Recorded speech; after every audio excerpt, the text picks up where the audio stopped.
आज ही Doubtnut app download करें। Doubtnut पर होगा अब आपके सभी मैथ्स, केमिस्ट्री, फिजिक्स और बायोलॉजी डाउट्स का सफाया। बस अपने क्वेश्चन की फोटो खींचो, उसे क्रॉप करो और तुरंत वीडियो सोल्यूशन पाओ। Download now. क्वेश्चन में हमसे पूछा गया कि मेज में जो स्कटलम होगा उसकी एपिथेलियल लेयर गिवन ऑप्शंस में से कौन सा हार्मोन सिक्रीट करेगी।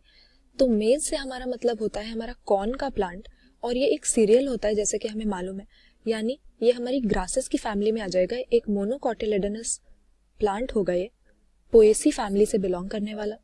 अगर इनके हम सीड्स की बात करते हैं तो सीड का स्ट्रक्चर आइए देख लेते हैं। इसके सीड में एम्ब्रियो तो होगा ही होगा, हर सीड में जो मेल और फीमेल गैमीट के फ्यूजन से बना होता है एम्ब्रियो प्रेजेंट होता है, और ये एनक्लोज्ड रहता है एक आउटर कवरिंग में जिसको हम सीड कोट कहते हैं।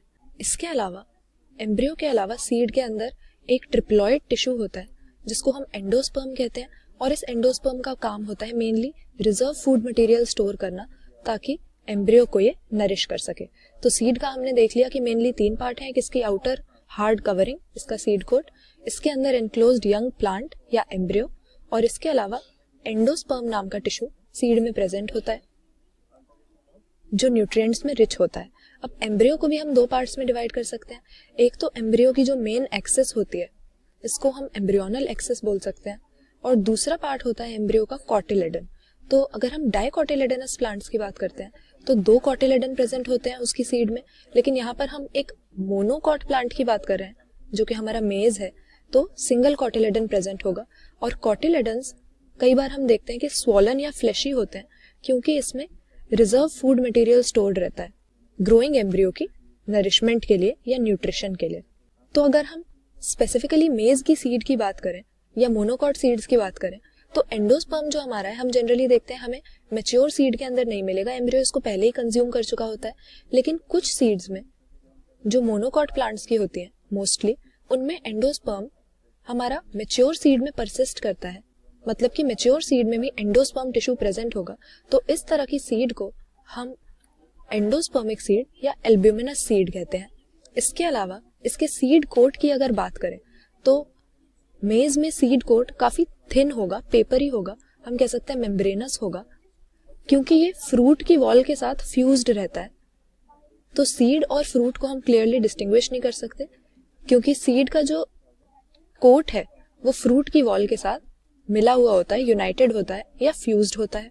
इसके बाद इसके कॉटिलेडन की अगर बात करें तो इसके पास एक सिंगल लार्ज कॉटिलेडन प्रेजेंट होता है शील्ड की शेप का, और उसी को हम इसका स्कटलम कहते हैं।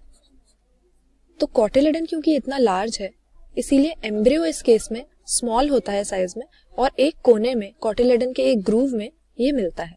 तो यहाँ पर हमसे इसी स्कटलम का पूछा गया है कि स्कटलम का जो एपिथेलियम लेयर होगा वो कौन सा हार्मोन सिक्रीट करेगा। इसके लिए हमारा करेक्ट आंसर जिब्रेलिन हो जाएगा। जिब्रेलिन एक प्लांट ग्रोथ रेगुलेटर्स का ऐसा ग्रुप है जिसमें हमारा सबसे वेल नोन होता है हमारा जिब्रेलिक एसिड, जिसको हम GA3 के नाम से जानते हैं।